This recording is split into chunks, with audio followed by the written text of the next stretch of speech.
Hola, hoy vamos a continuar entonces con nuestro seminario, creo que lo podríamos llamar así, de trastornos de la personalidad.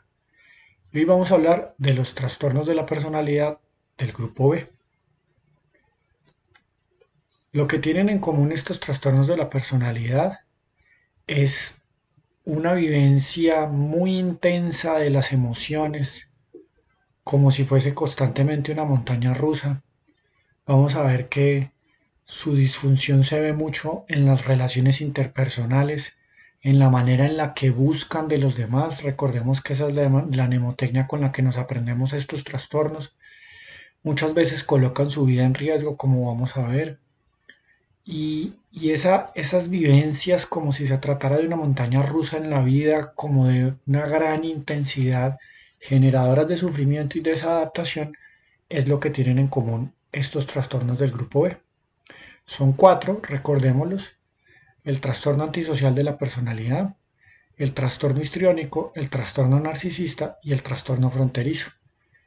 Ese último, por las implicaciones clínicas que tiene, especialmente para un médico general en los servicios de urgencias y de consulta externa, y por el volumen de información que demanda trabajarlo, lo vamos a dejar para otro momento. Así que en esta primera charla vamos a tener el antisocial, el histriónico y el narcisista.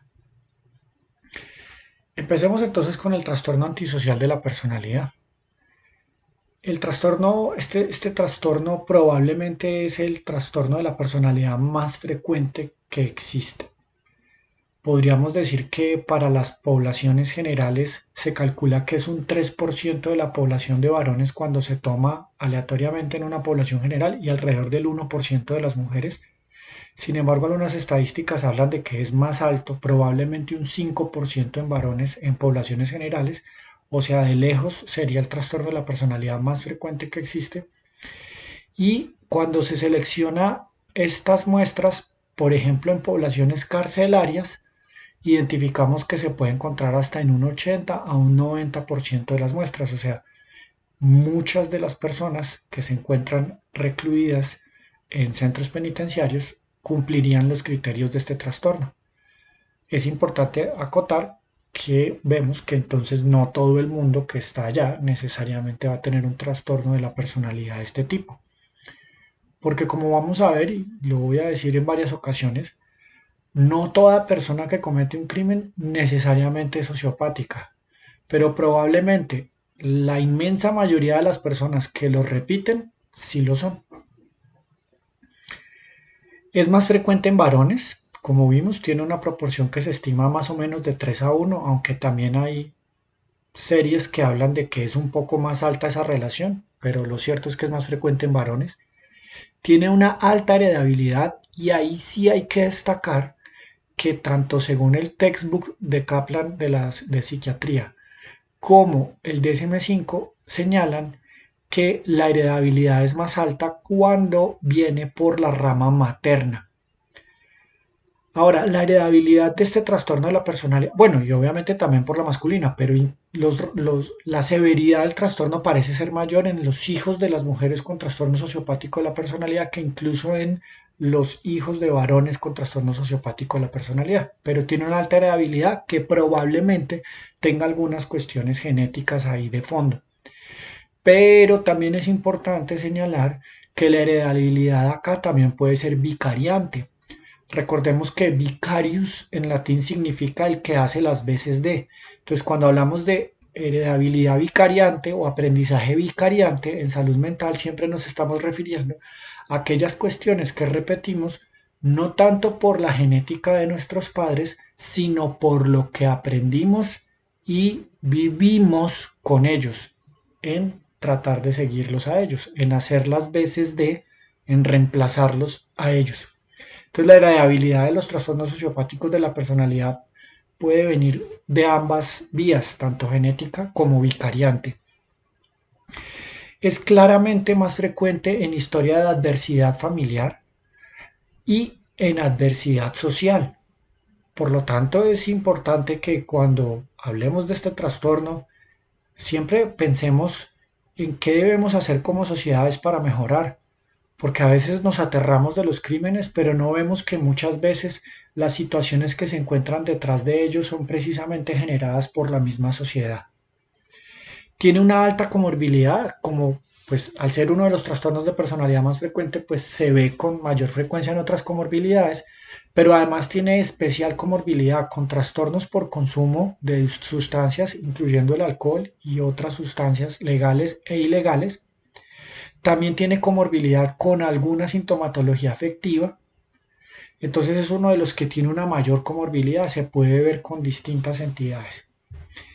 Y algo que vamos a dejar para el final es que el DSM nos deja en un mismo saco a las personas con trastorno sociopático de la personalidad e incluiría ahí a las personas con la psicopatía.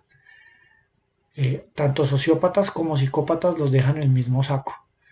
Pero eso tal vez no sea muy sano de hacer. Tal vez sea una de las cosas en las que deberíamos profundizar más en investigación para poder dar criterios y poder sustentar, pero eso vamos a volver al final cuando estemos reflexionando sobre las apreciaciones que vamos a hacer de este trastorno de la personalidad. Ahora pasemos pues a conocerlo según el DSM-5. ¿Cómo nos propone el DSM-5 que es el trastorno sociopático de la personalidad? Es un patrón dominante de inatención, de irrespeto y vulneración a los derechos de las demás personas, que habitualmente debuta en la adolescencia. Miren que este sí nos aclara que muy temprano se ven ya las conductas y que obviamente se diagnostica en personas mayores de 18, ojalá en personas mayores de 21 años, y que se manifiesta por tres o más de los siguientes: incumplimiento repetido de las normas sociales y legales, engaño, mentiras repetidas, el uso de alias o de nombres, falsificaciones de nombres falsos, falsificación de la identidad, estafas para sacar provecho personal, impulsividad, irritabilidad, agresividad, que puede llegar a las peleas, a las agresiones físicas, obviamente al homicidio, desatención imprudente de la seguridad propia y de las demás personas, arriesgan su vida y arriesgan la de los demás. Tienen una irresponsabilidad constante, incapacidad repetida de mantener un comportamiento laboral coherente o cumplir con las obligaciones económicas, entre otras, responder por sus hijos, etcétera. Y característico, especialmente en los psicópatas, ausencia de remordimiento que se manifiesta con indiferencia o regularización del hecho de haber sido herido, maltratado, robado, etcétera, por los demás. El individuo debe tener mínimo 18 años para poder hacer este diagnóstico. Existen evidencias de que este trastorno de la conducta inició en la adolescencia y el comportamiento antisocial no se produce exclusivamente asociado a una psicosis, a las psicosis mayores. Esos son los criterios que nos propone el DSM para diagnosticar la sociopatía. ¿Qué es muy importante que tenemos que tener claro con este diagnóstico? Si bien este diagnóstico está en el Manual de Diagnóstico Estadístico, no debemos confundirlo porque desafortunadamente hay personas que a veces se aprovechan de que esté en este manual para tratar de insinuar que sería una enfermedad. Y no lo es así, no corresponde como tal a esta condición, en la medida en la que las intervenciones farmacoterapéuticas y psicoterapéuticas pues están bastante limitadas y de ninguna manera el hecho de que cumplan estos criterios los exime de la responsabilidad penal que deben asumir, pues, e incluso terminar en una cárcel con sus acciones.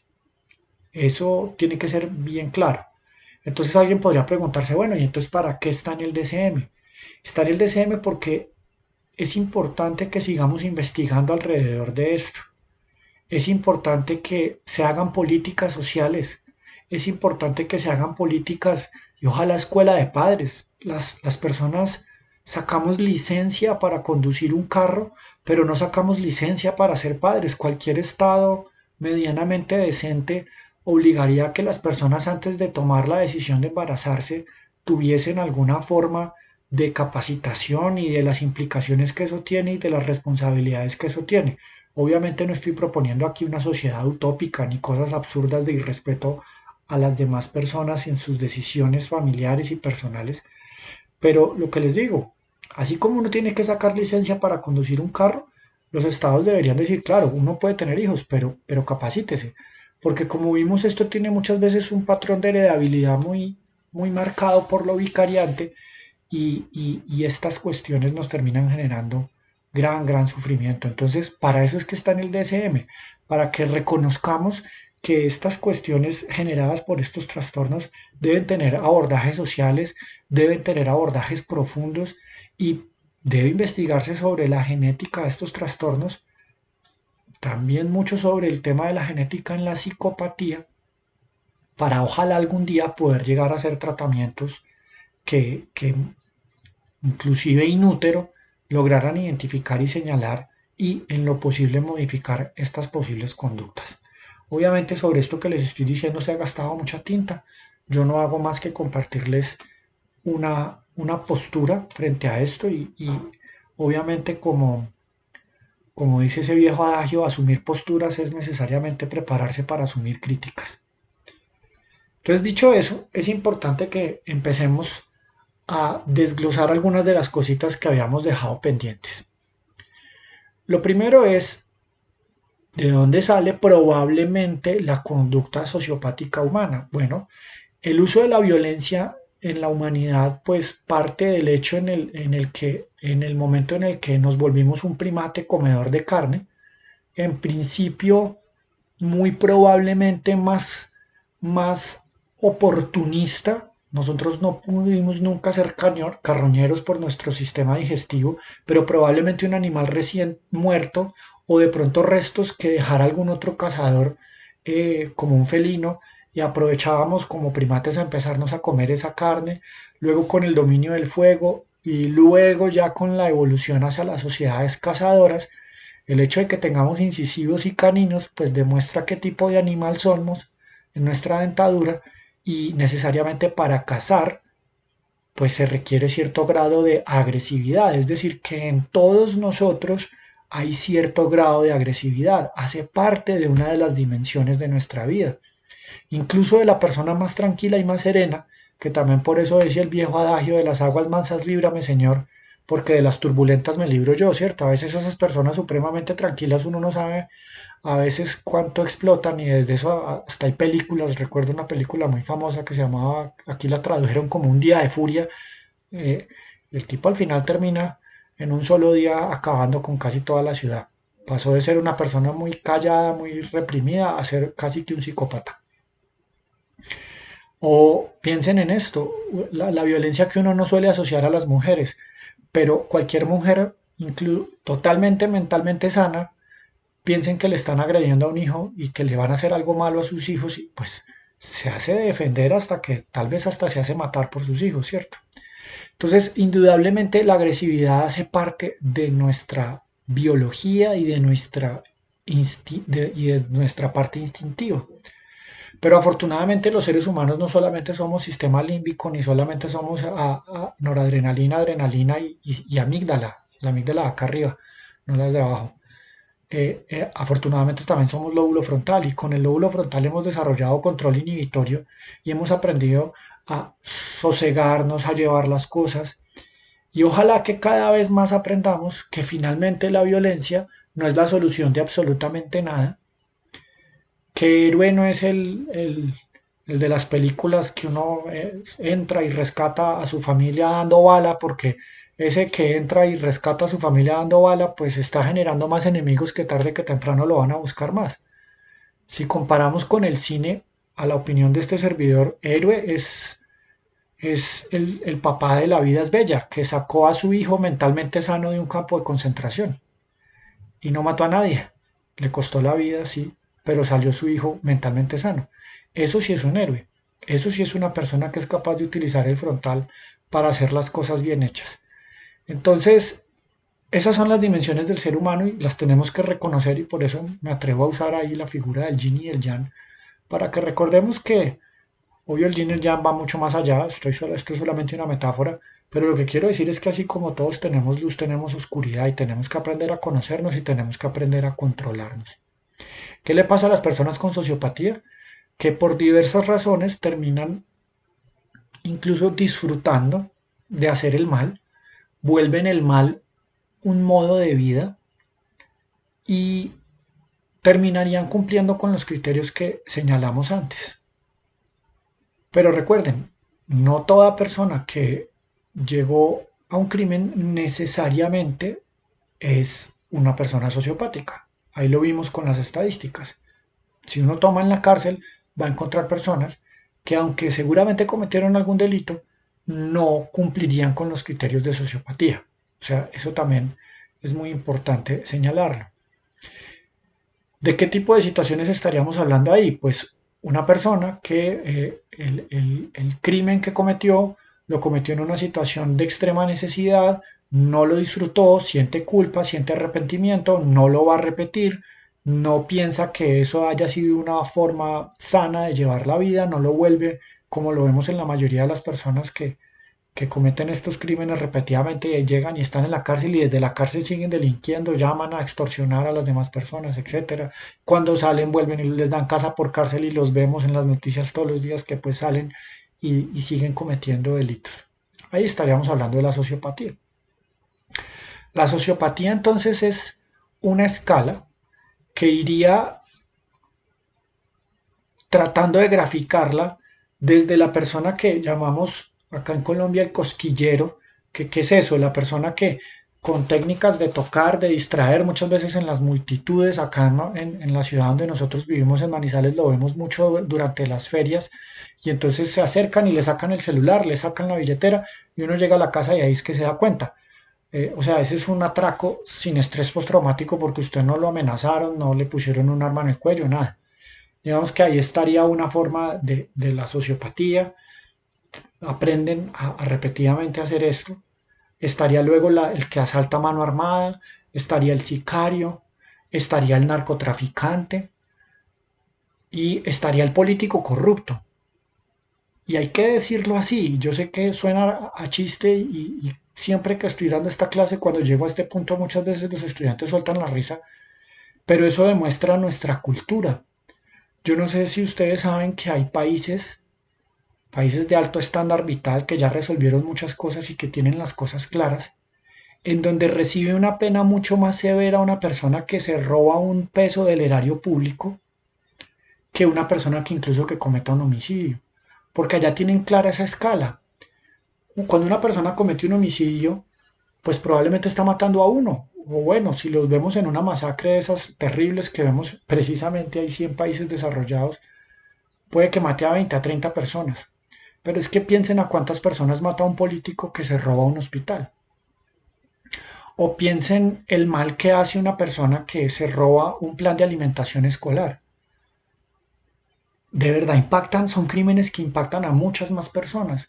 Por eso en esos países de los que yo les estoy hablando, normalmente Noruega, Dinamarca, Finlandia, esos países, la carrera política no es una carrera que genere ingresos. La mayoría de los políticos son personas que tienen otro trabajo y de medio tiempo se dedican a la política y por eso reciben una remuneración que es pequeña, pero no viven de la política. Y normalmente lo único que hacen es vigilar un control de un gasto, pero no más. Y hacer leyes, que pues es a lo que normalmente se deberían dedicar. Pero nosotros en Latinoamérica que estamos mal, no tan mal como otras partes del mundo, pero estamos mal en Latinoamérica. Seguimos muy en la política de no ver tan mal al corrupto y entonces les tenemos pabellones de cárceles aparte y ellos funcionan y mueven sus palancas y sus cosas y en fin, muchas veces terminan en las casas pagando sus penas y disfrutando de lo que nos robaron a todos los que pagamos impuestos.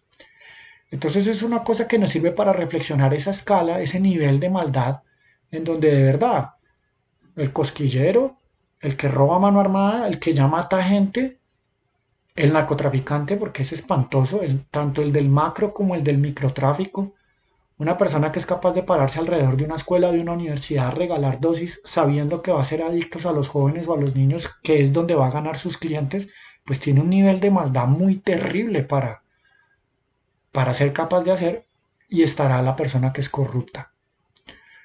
Entonces, ese sería como el sociópata. ¿Qué tienen en común los sociópatas? Los sociópatas tienen en común que viven del crimen. Porque la razón por la que el cosquillero se roba el celular o la billetera, la razón por la que el que atraca a mano armada se roba el bolso a la señora, la razón por la que el sicario mata, la razón por la que el narcotraficante, pues, narcotrafica, y la razón por la que el político corrupto se roba las cosas es una sola, es por plata. Es decir, viven del crimen, su profesión es criminal, su profesión, ellos no obtienen el pan con el sudor de la frente, sino que le hacen daño a los demás. Y entonces ahí respondemos la primera pregunta de qué busca de los demás el sociópata. El sociópata busca beneficiarse económicamente de las demás personas. Eso es en esencia. Y ahí es donde podemos ahora sí meter el término psicópata. ¿Por qué psicópata? Los psicópatas también mienten. Los psicópatas también tienen cierto grado de descontrol de impulsos, diferente del descontrol de impulsos de, por ejemplo, un muchacho que es sicario o que roba en la calle. Pero también tienen descontrol de impulsos. Los psicópatas, como les decía, también cometen delitos, también hacen el mal. Entonces ustedes dirían, ah, bueno, por eso el DCM los tiene juntos. Sí, pero es que el perfil psicológico es diferente. Porque como vimos, el sociópata de alguna manera vive del crimen, entonces usted los puede identificar. En cambio, el psicópata es una persona que vive para el crimen, no vive del crimen, sino que vive para el crimen. Normalmente los psicópatas tienen una fachada, una máscara social que además suele ser muy, muy bien elaborada. Suelen tener trabajos normales, comunes y corrientes, en donde además suelen ser súper buenos empleados, suelen ser súper buenos vecinos, con nadie tienen problemas, pero son asesinos seriales, violadores en serie, lo que conoceríamos como el depredador. Estas personas a las cuales con toda la intención yo en este video no voy a mencionar ningún ejemplo, pero que todos deben saber, tanto acá en nuestro país como afuera, de quienes estoy hablando. Ahorita les voy a decir por qué no menciono ni un solo ejemplo. Estas personas no viven del crimen, de sus crímenes ellos no obtienen ningún beneficio. Un violador de niños, un asesino de niñas, un asesino de mujeres, etcétera, etcétera, etcétera. Él no obtiene beneficio económico, nadie le paga por lo que hace. Él lo hace por una sola razón, porque lo disfruta. Porque disfruta del sufrimiento ajeno.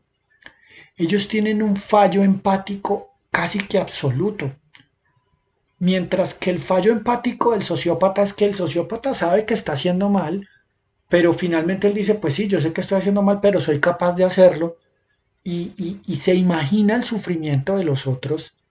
El psicópata, su empatía siempre es superficial, y cuando la gente comete ese gravísimo error de irlos a entrevistar a las cárceles y de darles,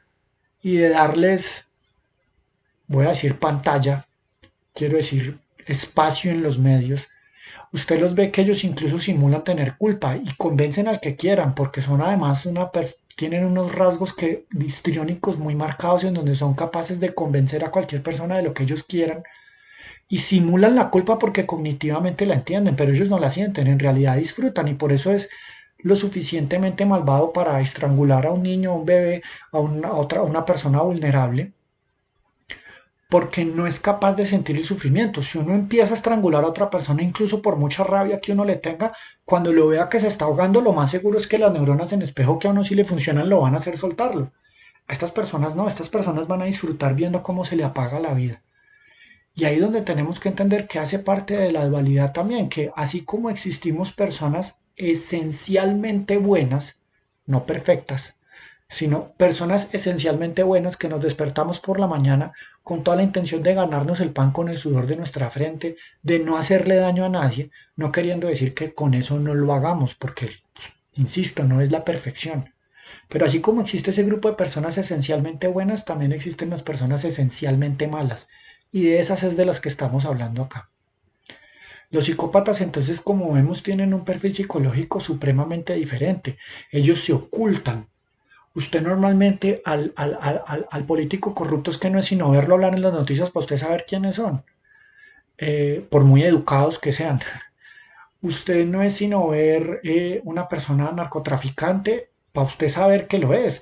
Usted no es sino ver a una persona que atraca en la calle. Ellos muchas veces les cuesta ocultar sus perfiles, aunque cada vez lo logran con mayor éxito para tratar de burlar a las autoridades, porque al sociópata sí que le interesa burlar a las autoridades. En cambio, el psicópata se camufla, pero por completo, por completo, por completo. Y él hace sus crímenes solo porque los disfruta. Entonces, mientras que el sociópata busca beneficiarse económicamente de los demás, lo que busca de los demás el psicópata es su sufrimiento, hacerlos sufrir, hacer sufrir a las personas, es lo que conexiona es el sufrimiento de las demás personas. Porque hay que hablar de ellos, porque hay que estudiarlos en silencio.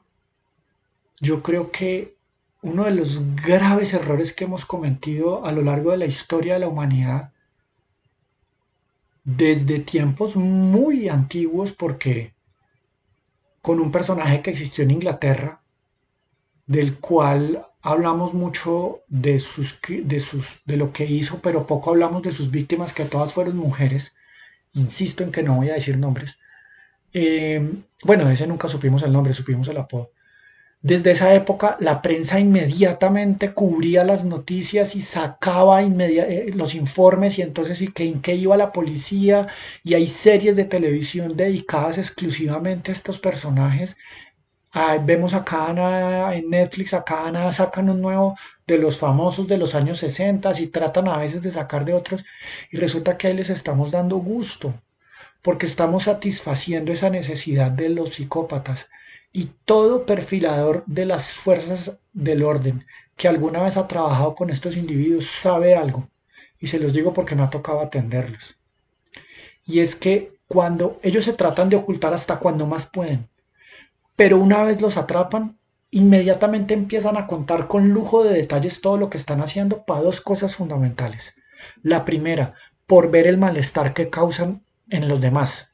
Entonces, los policías bien entrenados en esto le cuentan a uno, mire, yo no le muestro nada, pero yo por dentro estoy pensando en qué clase de ser humano es este, y piensa uno, la verdad, doctor, uno piensa en de verdad sacar el arma y pegarle un tiro ahí. Y verle que descomponen al policía o ver que las personas sufren alrededor de lo que ellos cuentan les causa placer porque de alguna manera siguen haciendo daño. Y cuando les va la fama y cuando cae la gente ingenuamente y más de un reportero buscando su trabajo, yo eso lo entiendo, pero tal vez ingenuamente o no sé, va y los entrevista y sale y les dan y en la prensa salen sus nombres, lo que están haciendo es alimentarles cierto rasgo de narcisismo en donde ellos se sienten importantes y lo disfrutan profundamente porque en algunas entrevistas psiquiátricas el mismo psicópata lo reconoce, que disfruta cuando él van y lo entrevistan y le paran bolas. Por eso yo recuerdo mucho que para los psicópatas en otros países incluso tienen una sentencia, y es que cuando los identifican los entierran en tumbas sin lápida para que sus lápidas no se vuelvan lugares de peregrinación, porque hasta vemos que se vuelven hasta lugares de peregrinación, tristemente. Entonces, aprendamos a reconocerlos. Probablemente no para tratarlos como les dije, aunque hay que hacer esfuerzos, sí hay tratamientos, se ha visto que hay muchas cosas que ayudan con el control de los impulsos, cárceles en donde ciertos tratamientos que pueden incluso incluir las hormonas, valga la redundancia, pueden incluir los tratamientos hormonales, bajan los niveles de violencia, pero no se les quita lo que son, siguen siendo en esencia una persona capaz de hacer el mal por el mal y de lucrarse del mal, o capaz de hacer el mal solo por disfrutarlo. Yo no puedo finalizar esta parte sin decirles que es importante que nos demos esa oportunidad de conocer, y aquí le hablo particularmente a las mujeres, y ojalá algún día mi hija después pueda ver esto, y espero que también lo hable yo con ella, porque el feminicidio existe. Y uno que ve qué pasa en el feminicidio puede ser que esa persona no haya cometido ningún otro crimen, pero es lo suficientemente cobarde y débil para creer que las mujeres son posesiones propias y que no tienen derecho a un pasado, a un presente y a un futuro si no tiene que ver con ellos. En una relación sana, uno no es dueño del pasado de sus parejas. Partan de la base que uno lo vive en sus relaciones adolescenciales. Cuando una mujer le empiecen mucho a preguntar, ¿y tú cuántos novios has tenido? ¿Y cómo eran tus novios? Y no sé qué, dése cuenta que al hombre se le están metiendo fantasmas en la cabeza. y luego de finalizar una relación, entonces no, es que tú no tienes derecho a más nada. Ahí ya hay unos rasgos sociopáticos que hay que estar pendientes. Eh, Sin volvernos totalmente paranoicos en los rasgos de la personalidad, tenemos que estar atentos a conocer a las personas bien antes de involucrarnos de verdad afectivamente, porque el feminicidio existe, porque la violencia contra la mujer existe. Y historias de esas también hay muy trágicas y deberíamos hablar siempre de las víctimas, nunca del victimario. Al victimario lo último que deberíamos es decir su nombre y sacarlo en las noticias y todo eso. Deberíamos condenarlos al silencio. Y obviamente hasta donde podamos tratar de ayudar a los que quedan de sus crímenes.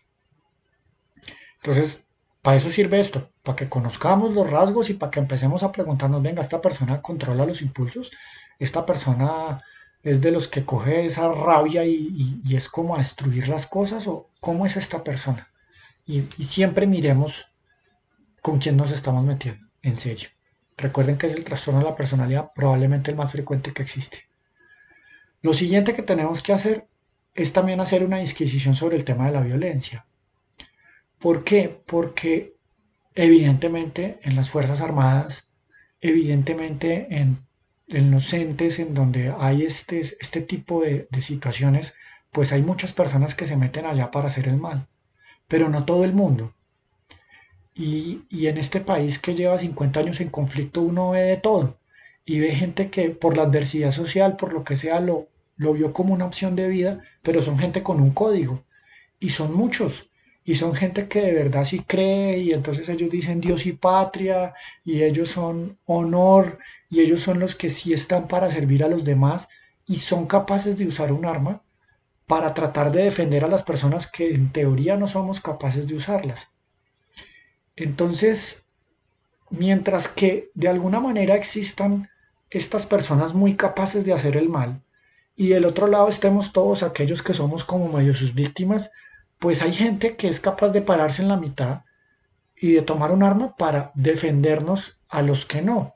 Entonces es muy complejo porque ojalá pudiéramos llegar al punto que les decía de la cero violencia, de cognitivamente entender que la violencia no hace más que generar violencia, pero mientras que nosotros resolvamos esta parte de esta dimensión humana que hace parte de nosotros, pues esas personas de las fuerzas del orden, que ojalá se perfilaran muy bien y se analizaran muy bien para entrar allá y las pudieran entrenar muy bien en todo esto, pues de alguna manera están tratando de hacernos el bien.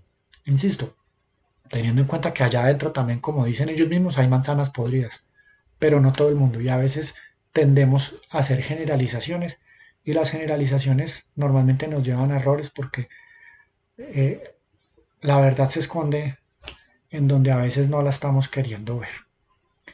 Entonces este es un tema que yo sé que da para mucho más, pero con estas semillitas ya queda para que ustedes lo investiguen, lo profundicen, lo lean. Ojalá que alguien yo siempre les digo a los estudiantes, les digo, este trastorno lo tenemos que conocer porque uno nunca sabe. Yo me imagino los maestros de la universidad cuando estaban frente a Ginás y ellos eran los maestros de él y uno sin saber quién estaba ahí. Bueno, y Ginás miren todo lo que ha trabajado siendo colombiano y neurocientífico. Entonces uno nunca sabe a qué estudiante le está hablando en medicina y que el día de mañana de pronto haya un estudiante que se motive con esto y que encuentre bien cuáles son las bases genéticas, probablemente sobre todo de la psicopatía, que tiene mucho de genético, mucho de vicariante, y poder ver cuál es el fallo empático de estas personas, porque llegan a ese punto y tratar de profundizar y llegar a ayudarlas, porque ayudándolos a ellos, antes de, pues vamos a proteger a las víctimas de ellos. Y con la sociopatía, obviamente, la educación, el remedio es la educación, el remedio es las oportunidades, el remedio es el deporte, el remedio es crear sociedades mejores, mejores. Y obviamente, pues, de ser necesario, ser capaces de identificarlos y de pues ponerlos en el sistema judicial a tiempo. El siguiente trastorno de la personalidad del grupo B que vamos a estudiar en este video es el trastorno histriónico de la personalidad. Es más frecuentemente diagnosticado en mujeres, aunque varias hipótesis y algunos estudios dan a entender que probablemente es igual en hombres y en mujeres. Entonces, lo cierto es que sí se diagnostica más en mujeres, es más frecuentemente diagnosticado en mujeres. Ahorita vamos a ver si eso tiene que ver algo con el tema del espectro, o sea, con la severidad de las manifestaciones. Se estima que es alrededor del 2% de la población general, algunos hablan de que es más bajito, el 1,5, más cerca del 1, pero la mayoría hablan que es alrededor del 2%. Y el trastorno histriónico de la personalidad tiene una alta heredabilidad vicariante y al parecer genética. De eso vamos a volver también al final. Por ahora empecemos a conocerlo según el DCM. ¿Qué nos dice el DCM? Que el trastorno histriónico de la personalidad es un patrón dominante de emotividad excesiva y de búsqueda de atención que comienza en las primeras etapas de la edad adulta y que está presente en diversos contextos y que se manifiesta al menos por 5 o más de los siguientes. Incomodidad en situaciones en las que no se es el centro de atención. La interacción con los demás se caracteriza con frecuencia por un comportamiento seductor o provocativo inapropiado. Presenta cambios rápidos de expresión en las emociones. Utiliza constantemente el aspecto físico para atraer la atención. Tiene un estilo de hablar que se basa excesivamente en las impresiones y que carece de ellas. En las impresiones y que carece de detalles, perdónenme. Tiene un estilo de hablar que se basa excesivamente en las impresiones y que carece de detalles. Es un tema que hablan, el ejemplo que dan es que suelen decir, para mí esta persona es el mejor ser humano del mundo, pero cuando uno le dice cuáles son las características de que esta persona sea un buen ser humano, les cuesta mucho profundizar en su argumentación. Muestran autodramatización, teatralidad y expresión exagerada de la emoción. Son altamente sugestionables. Recuerden que el índice de sugestionabilidad está relacionado con el índice de hipnotizabilidad, o sea que tanto son capaces de ceder ante los comandos dados por otra persona. Considera que las relaciones son más profundas y estrechas de lo que son en realidad. Con frecuencia se imagina que las personas son más amigas de lo que realmente son. ¿Qué pasa con las personas con el trastorno histriónico de la personalidad? Hay un autor que dice que para algunos trastornos de la personalidad, para para el trastorno narcisista de la personalidad, para el trastorno fronterizo de la personalidad y para unos del C que vamos a hablar después, del grupo C, existen muchas terapias, pero que existe solo una forma de entenderlos. Obviamente eso es un extremo y es una exageración, pero la verdad se los digo por la experiencia clínica que uno sí suele ver mucho unas conformaciones familiares muy características en estas personas que lo hacen pensar a uno que probablemente esa teoría de la personalidad sí tenga algo de real en el asunto, algo de influencia en la génesis del trastorno, y es el modelo psicodinámico. Yo sé que eso sí que es complejo, uno normalmente lo dice más tranquilamente en los grupos de alumnos cuando están ahí con uno, ponerlo acá en medio de una red como es YouTube, pues es un poco complicado. Y entonces, desde ya los invito a que cuando subamos el video de psicoterapia para médicos generales y estemos hablando de la diferencia entre psicodinamia y psicoanálisis, pues ojalá lo puedan ver ese video. Porque lo que yo les voy a hablar a continuación sobre las personas histriónicas y sobre las personas narcisas es psicodinamia, no es psicoanálisis. Ahora, también si vieron el video de la parte introductoria de trastornos de la personalidad, vieron que hay algunas psicoterapias dinámicamente orientadas, es decir, hay sí emparentadas con el psicoanálisis, que sirven para los trastornos de la personalidad, particularmente para estos, si uno encuentra que el trastorno resultó por esa estructura familiar que estamos mencionando, porque no toda persona histriónica cumple con esa estructura familiar que yo les voy a comentar. Entonces, habiendo hecho esa salvedad de que vamos a hablar es de psicodinamia y de no de psicoanálisis, y dejándoles la invitación a que si quieren entender la diferencia entre psicodinamia y psicoanálisis, pues veamos el video cuando hablemos de introducción a la psicoterapia para médicos generales. Entonces, vamos a ver que las personas histriónicas efectivamente con mayor frecuencia, por lo menos en el aspecto clínico, son mujeres y normalmente han tenido una estructura familiar en donde la mamá o la figura maternante, porque no necesariamente tiene que ser la mamá, en donde la mamá o la figura maternante suele ser una persona más bien distante, fría emocionalmente y en ocasiones de mucha exigencia, de mucho patrón de exigencia. Entonces, yo siempre lo jocosamente trato de señalar lo que son el tipo de papá que usted le lleva al 4,5 y no lo felicita, sino que le pregunta, bueno, ¿y qué le faltó para el 5? Más o menos ahí como para que nos entendamos en el ejemplo. Esa suele ser la configuración familiar por el lado maternante. Por el lado paternante hay varios tipos de estructura paternante, pero digamos que la que uno ve con mayor frecuencia es la de una persona más bien con un carácter sereno, poco confrontativo y de alguna manera muy apabullado por la figura femenina en la casa. Uno normalmente en la figura femenina encuentra una cosa que un gran autor que era Winnicott llamaba el holding, entonces es esa capacidad de contención emocional. Entonces la mamá normalmente es la de los mimos, o sea, las caricias, los besos, los abrazos, el cariño en lo físico, el cariño emocional, además es la que alimenta con todo el significado que eso tiene, el de la alimentación.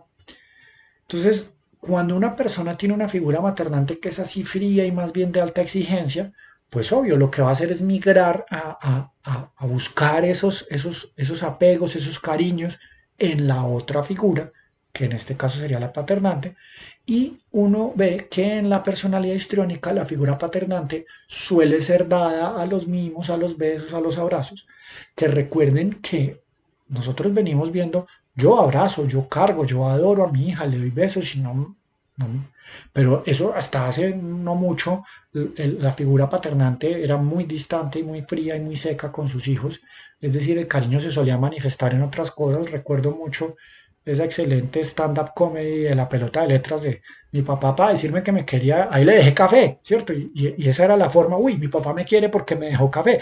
Eso era lo que uno, no hasta hace mucho, insisto, veía como manifestación de cariño del papá. En la estructura familiar de las personas histriónicas, desde antes se veía que esa figura paternante era mimadora, era cariñosa, entonces la niña, vamos a decirlo en ese ejemplo para ir con el tema de la estadística, la niña lo que no encontraba de cariño, de apego, de mimos en la figura maternante, sí lo solía encontrar con el papá. Y no bastando con eso, cuando la niña iba creciendo, normalmente van haciendo una alianza que en sistémica se podría calificar de una alianza medio perversa entre la niña y el padre, o ya la joven y el padre, en donde ellos dos son como en contra de la señora. Entonces, la mamá es la que muchas veces incluso es la que tiene más éxito económico. Entonces, mamá es como la de la disciplina y como la del orden y como la de la agresión y ella está allá y tú y yo estamos acá y entonces yo de alguna manera incluso la niña termina tratando a veces de proteger al padre. En esa estructuración empieza a ser fácil comprender que la niña va en su futuro a tratar de alguna manera a repetir esta estructura de funcionamiento y a tratar de mantener la atención de las figuras masculinas en sí misma, porque con eso de alguna manera está en realidad atacando a la figura femenina. Entonces uno ve que es algo que se ve en casi todas las personalidades histriónicas y es que ella le gusta que hablen de ella, pa bien o pa mal. Y uno ve que muchas veces las mujeres son las que más la critican por su manera de vestir, y ahora van a empezar a entender por qué la imagen que les puse más adelante, por su manera de vestir, por su manera de hablar, por su manera de comportarse. Entonces, normalmente obtiene la atención de la figura masculina, pero también de la figura femenina porque las amigas empiezan, ve a esta, que no sé qué, que dice cuándo, mírela cómo está vestida, no, pero parece que ta, ta, ti, pa, pum. Entonces, Cuando ella ve que genera ese malestar entre la figura femenina, de alguna manera está sintiendo y reviviendo como esa victoria sobre esa figura femenina que ella interpretó como fría y distante en su mamá y que está protegiendo, o en su figura maternante, y que está protegiendo a esa figura débil y de necesidad de carácter que sería su padre. Cuando esto ocurre de una manera no tan grave, es decir, cuando la mamá no es tan con esa figura distante o la figura maternante no es con esa figura tan distante y la figura paternante no es sino simplemente mimador, cariñoso, de ninguna manera se pasa de contexto. Entonces podríamos estar hablando de este lado del espectro, en donde vamos a ver unos rasgos histriónicos que van a ser probablemente marcados, o sea, van a llamar la atención, pero que no necesariamente van a cumplir con el criterio C de los criterios generales de trastorno de la personalidad, que va a ser la desadaptación marcada. Cuando la figura paternante, llámese el padrastro, llámese un tío, llámese un abuelo, llámese el papá, ya pasa de ser mimador a ser más bien seductor, sin violencia sexual, los rasgos histriónicos parecen hacerse más marcados y ya empezar a cumplir con los criterios de severidad del trastorno, y entonces es posible que ya veamos mucho más significativamente el problema. Y si ya se presenta el abuso sexual por parte de una figura paternante, normalmente puede que tenga rasgos histriónicos, pero ahí ya vamos a ver que empezaría a cumplir más criterios para trastorno de la personalidad fronterizo o emocionalmente inestable. Y entonces la invitación es a que veamos el siguiente video en donde vamos a estar hablando de trastorno fronterizo de la personalidad. Quiero insistir, esta no es la única manera de que se herede vicariantemente el trastorno histriónico de la personalidad, pero sí es una de las más frecuentes.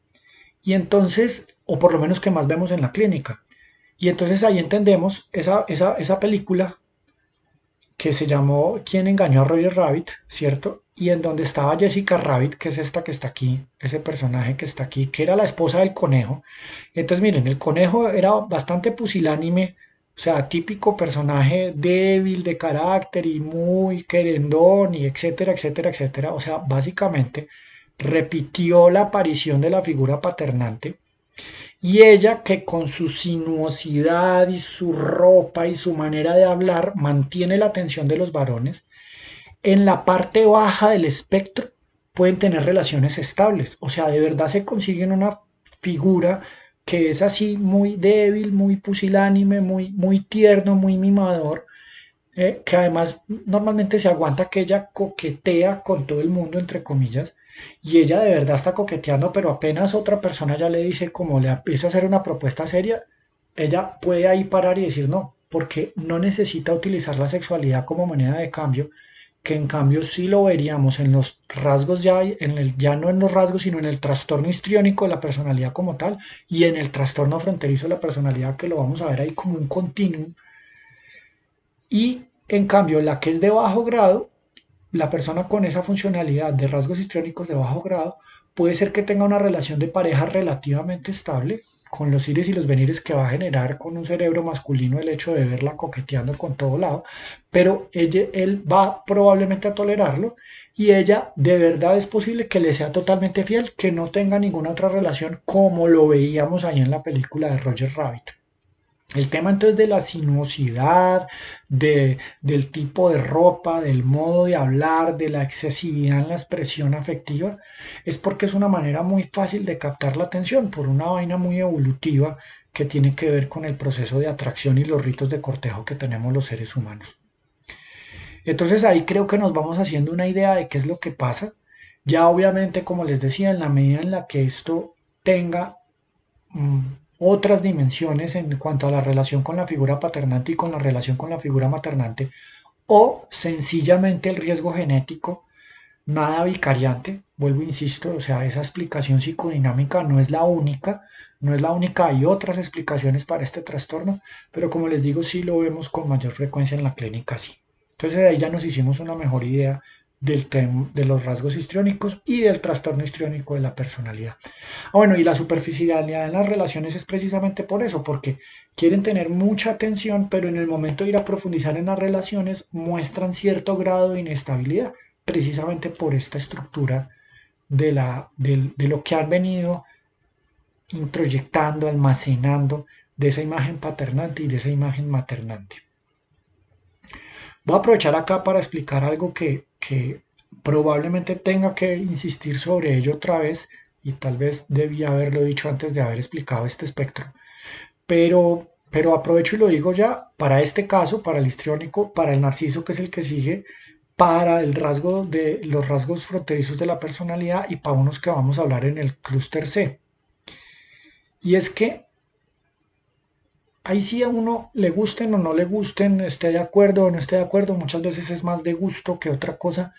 Las teorías psicodinámicas es innegable en cualquier teoría, en teoría cognitiva, en teoría humanista, en teoría transpersonal, en la que usted quiera, cualquiera de las teorías de salud mental, la importancia capital que tiene la relación con las figuras de apego y de cuidado en un niño, en una niña. ¿Por qué? Porque es que no es sino mirarlo desde la perspectiva evolutiva. Los seres humanos somos la cría más vulnerable de la naturaleza. Eso es supremamente interesante. Si les gusta, los invito a que miren un libro excelente que es La cadera de Eva, que además hace una comparación hermosa con el tema bíblico de que todos venimos, que salimos de un hueso, sí, pero ese hueso es la cadera, y los cambios evolutivos que significó la cadera femenina, el hecho de la bipedestación, el hecho de que se estrechó el canal del parto y entonces el parto tenía que ser más prematuro. A los seres humanos nos haría falta un cuarto trimestre para nacer mejor neurológicamente hablando de lo que nacemos. Piensen en cuánto se demora en caminar una cría de cualquier, casi que de cualquier especie, a cuánto se demora en caminar una cría humana. Piensen en cuánto se independiza una cría de cualquier especie y piensen en cuánto se independiza una cría humana. O sea, indudablemente el ser humano es la cría más vulnerable de todas. Ese fue el precio por tener un volumen cefálico que creció tanto y una pelvis que se estrechó y que cambió y que el parto tuviese que ser tan inmaduro. Y eso nos hizo crear toda una serie de instituciones. Entonces el apego que había para crear familia, entonces durante más o menos 4 años, los picos de oxitocina, todo eso tan hermoso que hemos venido aprendiendo creciendo de la mano con la especialización en sexología. Entonces, ahí vamos viendo que definitivamente ese cambio fue dramático y también hace que el vínculo familiar humano sea tan singular, tan único y tan especial. Pero ahí es donde nos condena a precisamente cuestiones como las que señalábamos con la reflexión anterior de que pues uno debería sacar licencia para ser papá. ¿Por qué? Porque uno puede influir terriblemente tanto de manera negativa como también puede influir positivamente en la crianza de esa persona. Entonces, indudablemente desde la teoría que quieran, si lo cogemos con términos psicodinámicos que no son más que unos términos, pues nosotros de alguna manera introyectamos una figura paternante e introyectamos una figura maternante y eso nos alimenta nuestro ser, nuestra estructura, lo que psicodinámicamente llamamos un yo, un ser. Entonces, vayan pensando en lo que introyecta la persona histriónica de su figura maternante y de lo que introyecta la persona histriónica de su figura paternante, versus lo que en teoría debería introyectar. Es importante aquí señalar que hay que hablar de figura paternante y de figura maternante, no de una mamá y no de un papá. ¿Por qué? Porque, y esto también hablar sin generar controversia, pero yo aquí les garantizo que en esto sí estoy hablando de estudios, no les estoy hablando de una postura personal. Piensen que finalmente todos los niños abandonados pues vienen de una pareja heterosexual y están en hogares sustitutos o están en orfanatos. Hoy en día ya no se llaman así, sino centros de recepción y atención al menor, pero pues eso es lo que son.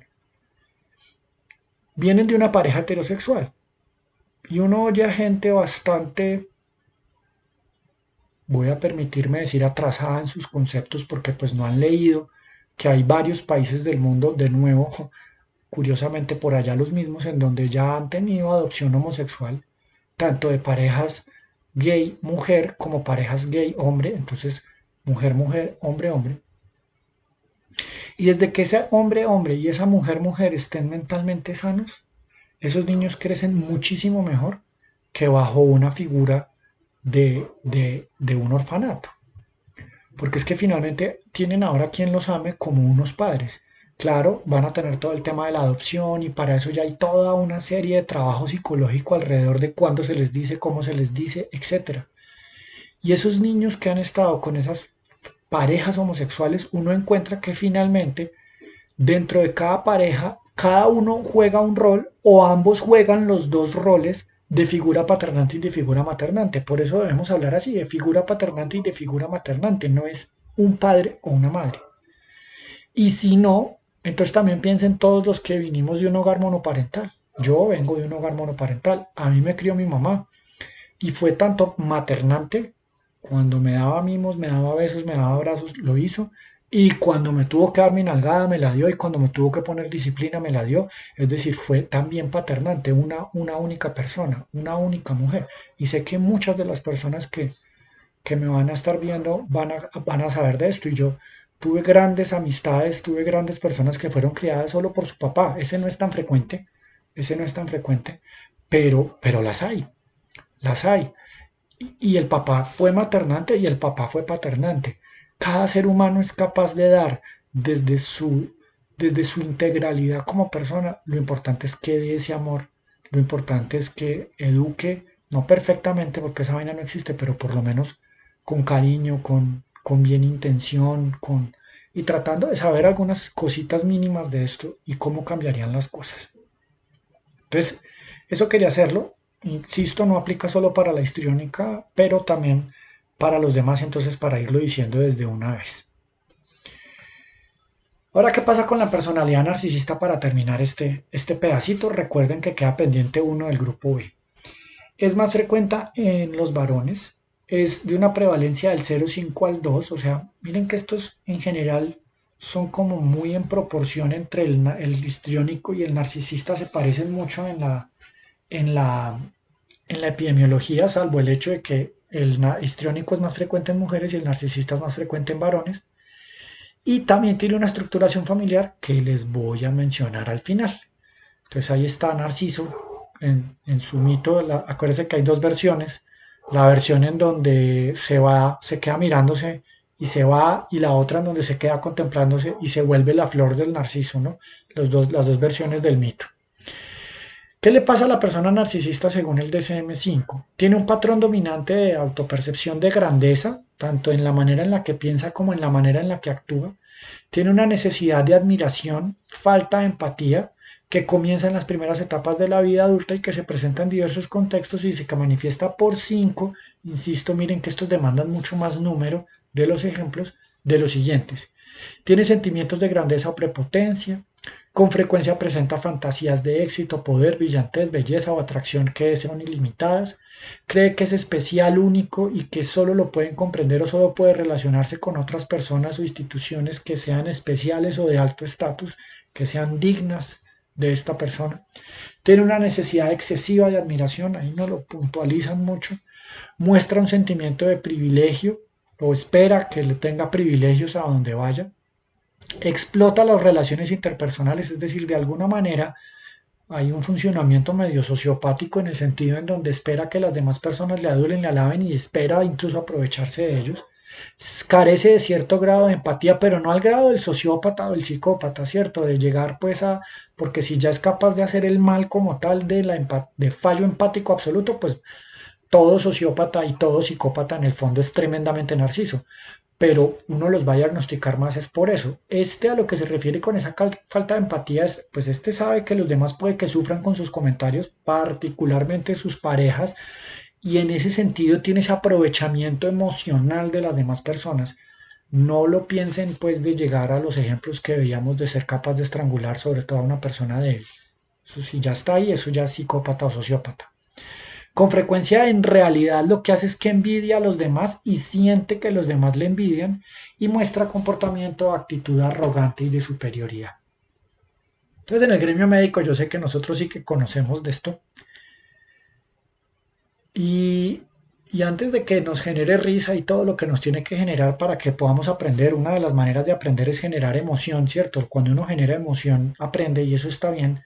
Sí quiero que desde ya vayan reflexionando algo que uno de mis maestros durante la especialización me enseñó y es detrás de todo narciso siempre hay un niño arrinconado. Y ya vamos a ver a qué nos referimos con eso. Los narcisos también suelen venir de una estructuración familiar muy característica. Los narcisos yo les podría decir que vienen como de una estructuración familiar en donde podríamos decir el narciso por defecto y una estructuración familiar en donde podríamos llamarlo el narciso por exceso. ¿Qué es la personalidad de narcisismo por defecto? Precisamente desde las teorías psicodinámicas hay una cosa que yo encuentro particularmente bella y que todo padre y que toda madre debería tener clara, y es que los hijos deben verse en el brillo de los ojos de sus papás. ¿Qué es verse en el brillo de los ojos de sus papás? Pues piense cuando usted está muy cerca de alguien, normalmente uno con su pareja lo logra ver, que a veces si usted se concentra, pues usted logra verse en el brillo de los ojos de su pareja, ¿cierto? Pero a lo que se refiere es en profundo a una metáfora en donde lo que significa es, mire hombre, yo lo digo así y me perdonan y ya espero poder empezar a ser como soy más en mis clases normalmente. Uno a los hijos le celebra un flato, uno a los hijos le celebra un pedo. Esa es la verdad, porque uno a sus hijos los ama de una manera que es difícil expresarlo en palabras, y entre otras porque es un amor que es el único amor de la vida en donde uno no espera nada. Yo siempre lo hablo con mi esposa, yo de mi esposa espero cosas y espero que me las cumpla y yo espero también poderle cumplir a ella y uno hace mucho esfuerzo por cumplir en muchas cosas. En cambio los hijos uno no espera nada. De corazón, es muy difícil de explicar, pero uno de los hijos lo único que espera es que sean felices. Y uno de verdad ya se da por completo y uno pasa a un segundo plano si es una vivencia de un amor sano, ¿cierto? Sin tener que tampoco negar que a veces uno tiene que hacer trabajo psicoterapéutico en cosas muy complejas y resignificarse cuando ellos ya no estén, por diversas razones. La más normal, cuando como todo hijo humano tarde que temprano se tiene que ir de la casa. ¿Qué es verse en el brillo de los ojos de sus padres? Pues que usted note y sienta que de alguna manera los ojos de sus padres brillan tanto cuando usted así sea que se esté echando un flato y que tiene como ese yo en donde usted es exhibicionista y no es una cosa vulgar, sino a lo que se refieren es a que a los niños les encanta cantar y les encanta que sus papás los miren y uno los lleva al salta salta y uno ve, papá, mírame, papá, mírame, papá, mírame. Y ellos, pues porque lo que están buscando es eso. Uno ve a veces en los salta saltas a esos papás más pegados de los celulares. En los salta saltas me refiero a esos sitios de los centros comerciales en donde los niños tienen como un playground en donde juegan y papá, mírame. Y me ha pasado siempre, lo he visto mucho, que cuando los papás no les prestan atención, o lo que tristemente a veces uno ve que les dicen, espérame que ya vengo y salen y se van, los niños empiezan a pedirle a uno o a otras personas que uno ve, que ellos ven que uno le está prestando atención a sus hijos, señor, míreme, señor, mire lo que yo también puedo hacer, señor, mire. Es una necesidad humana primaria. Y si las cosas salen bien, de alguna manera, todos en algún momento fuimos reyes y reinas del universo, porque fuimos reyes o reinas del universo de nuestros padres, de ahí que a veces da tan duro la llegada de un hermanito. Pero una cosa es saber que yo soy el rey del universo o la reina del universo de mis papás, yo espero que mi hija sí lo esté llegando a sentir, que ella es la reina del universo mío y de mi esposa, pero que ella no es la reina del universo.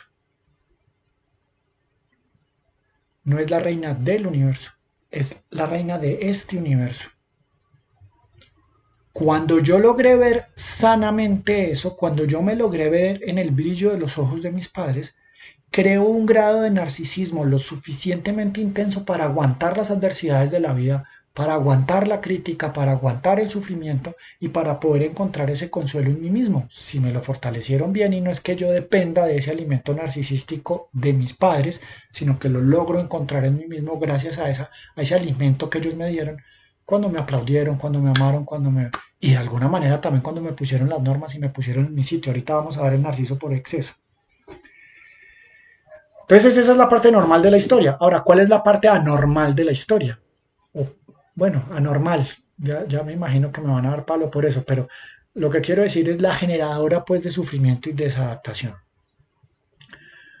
Son padres que muchas veces los dos o la figura presente, y vuelvo, insisto, yo estoy hablando de figura maternante y figura paternante, no de un hombre o de una mujer. Cuando las figuras paternantes son de muy alta exigencia a los dos, distantes, fríos emocionalmente, es decir, que el niño o la niña no se vio mucho en el brillo de los ojos de sus papás. Acuérdese que los trastornos de la personalidad son temperamento y carácter. ¿Por qué es más frecuente el trastorno narciso de la personalidad? En los varones, porque los varones suelen reaccionar más ante esa situación de alta exigencia con rabia. Mire usted qué hacía la persona histriónica con la distancia emocional de la mamá.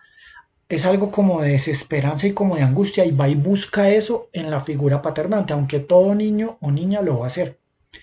Pero cuando hay esa figura de alta exigencia y esa distancia emocional y ese poco brillo en los ojos de los padres, el varón narciso de alguna manera empieza a sentir una agresión y se le va convirtiendo en una rabiecita que le va creciendo y más o menos por dentro va diciendo, ay, arraca, entonces yo para ustedes no soy nada, entonces yo soy todo. Y empieza a crearse esa fantasía de que él es todo y de que él es grandioso y de que él tiene de todo para poder reemplazar en sí mismo ese alimento narcisístico que no recibió de sus padres.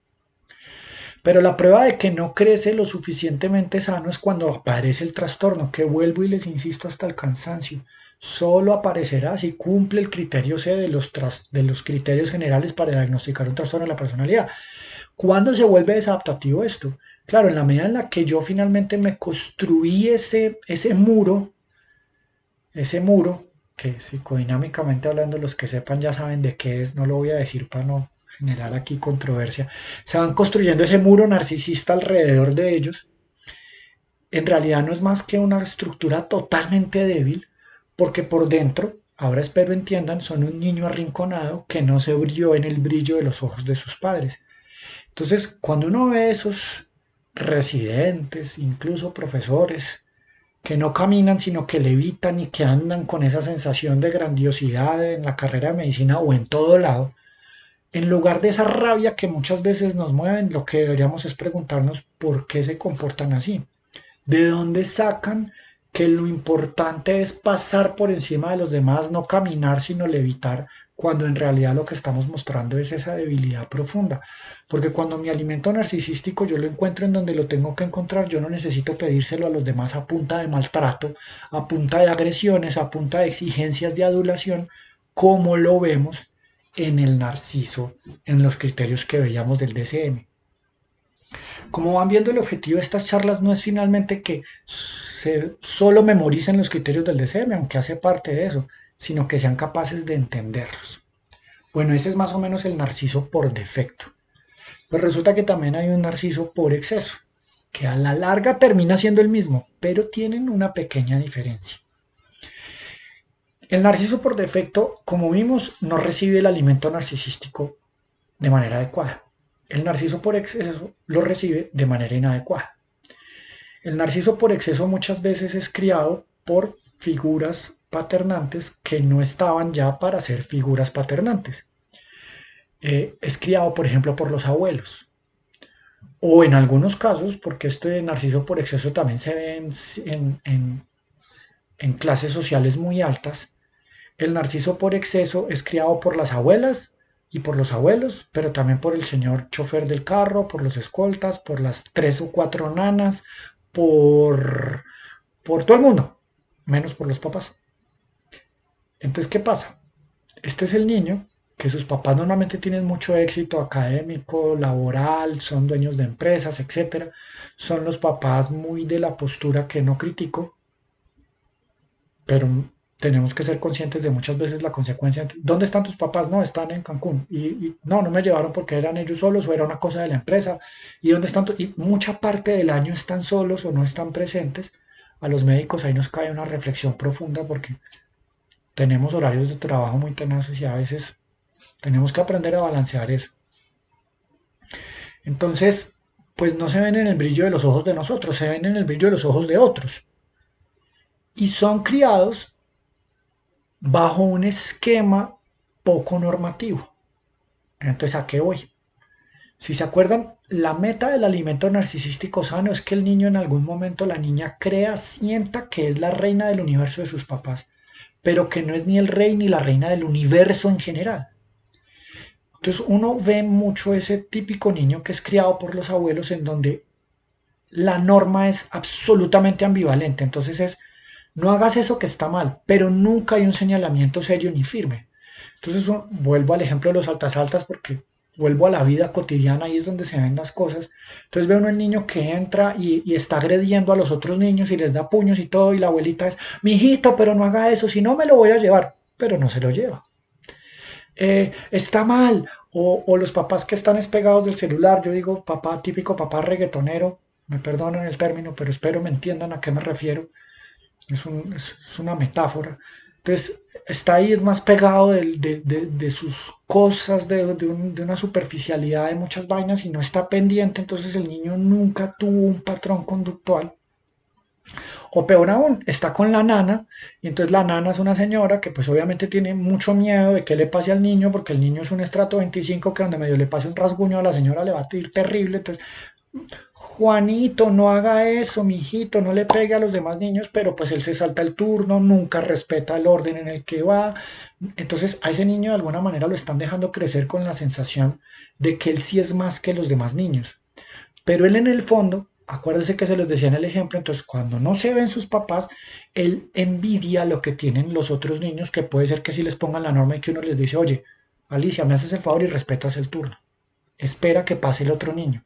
Porque claro, tú eres, el mensaje de fondo es, tú eres la reina de mi universo, pero no eres la reina del universo, hay que respetar a los otros niños.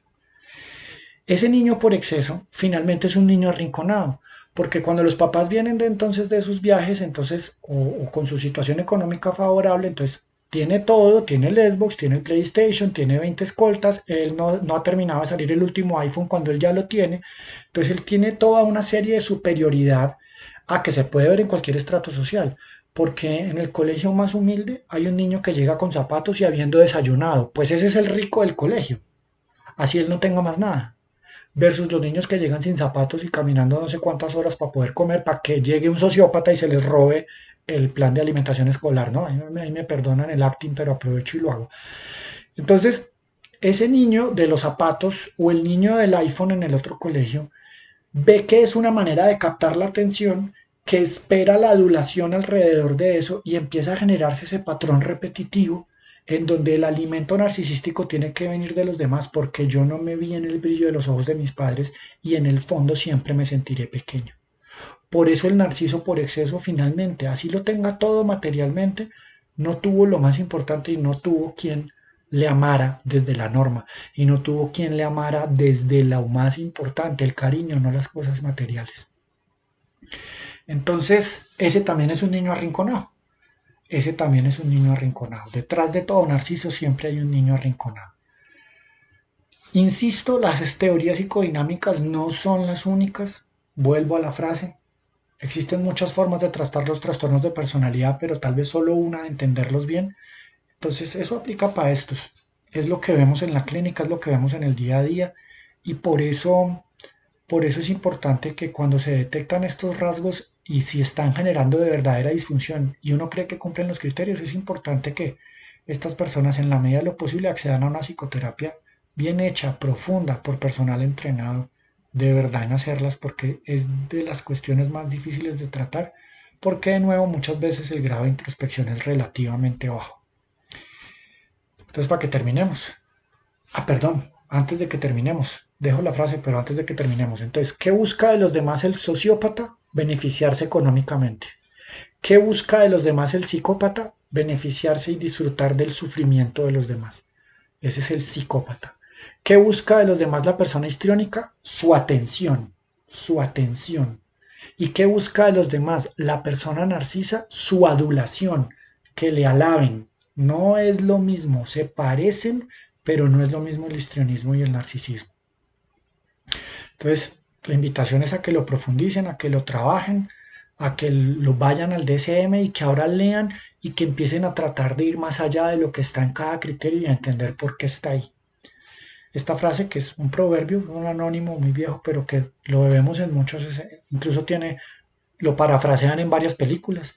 La verdadera definición de una persona está en sus actos, casi nunca en sus palabras. Muchas gracias.